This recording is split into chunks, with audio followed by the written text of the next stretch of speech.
প্রত্যাশা ছিল, বিশেষ করে ডক্টর মোহাম্মদ ইউনূস, তার কাছে মানুষের যে প্রত্যাশা ছিল সেটি আসলে তিনি পূরণ করতে পারেননি। এর পিছনে অনেকগুলো কারণ রয়েছে। কারণ যে সকল তরুণরা গণঅভ্যুত্থান নেতৃত্ব দিয়েছিল তারা পরবর্তীতে এমন একটি সরকার গঠন করলো, যাদেরকে উপদেষ্টা হিসেবে বসালো, তারা আসলে যোগ্য ছিল না। কেউ কেউ দায়িত্ব পাওয়ার পরে নানানভাবে অপকর্মের সাথে লিপ্ত হলো, তদবির বাণিজ্য, ব্যবসা প্রতিষ্ঠান দখল করা, নানান ধরনের অপকর্ম করেছে। আমি সেই বিষয়ে অতীতে বক্তব্য রেখেছি।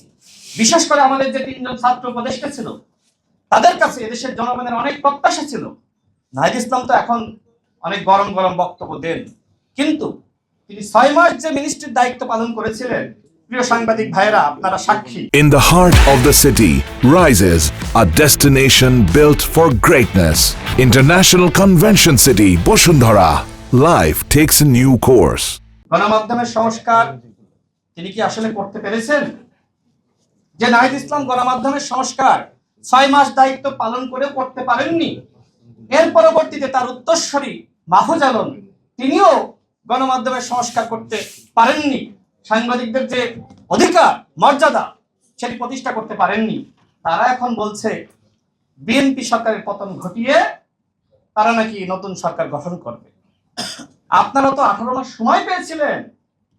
নেপালে যেখানে গণঅভ্যুত্থানের শক্তি ক্ষমতা আসলো, বাংলাদেশে আপনারা কেন প্রধান বিরোধী দল পর্যন্ত হইতে পারলেন না? এর কারণটা হলো যে আপনাদের জামাতের রগে আপনারা ভুগতেছেন, যাদের সম্পর্কে আপনারা বলেছিলেন যে জামাত স্বাধীনতা বিরোধী, সার্বভৌমত্ব বিরোধী, মানচিত্র বিরোধী একটি শক্তি। নাহিদ ইসলাম বলেছিল জামাতের নেতৃত্বকে দেশের মানুষ গ্রহণ করবে না।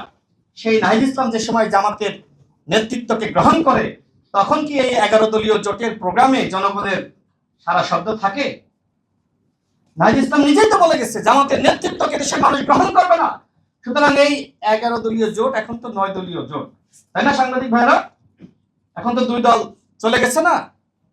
সুতরাং এই 9 দলীয় জোটের নেতৃত্বে, যে জোটের নেতৃত্ব দিচ্ছে জামাত ইসলাম, তাদের নেতৃত্বে আর কোনো গণঅভ্যুত্থান, আর কোনো আন্দোলন ইনশাল্লাহ সফল হবে বলে আমার কাছে মনে হয় না।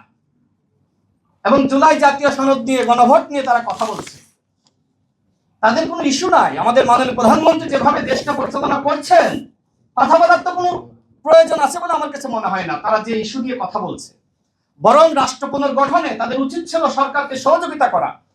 গণঅভ্যুত্থানের পরে ডক্টর মোহাম্মদ ইউনূস যেখানে ব্যর্থ হয়েছে, সেখানে বাংলাদেশের বর্তমান মাননীয় প্রধানমন্ত্রী, তাকে সফল করা দায়িত্ব ছিল এই 11 দলীয় জোটে যারা অপোজিশনে আছে তাদের। কিন্তু তারা এই মুহূর্তে চাচ্ছে বিএনপি সরকারের পতন।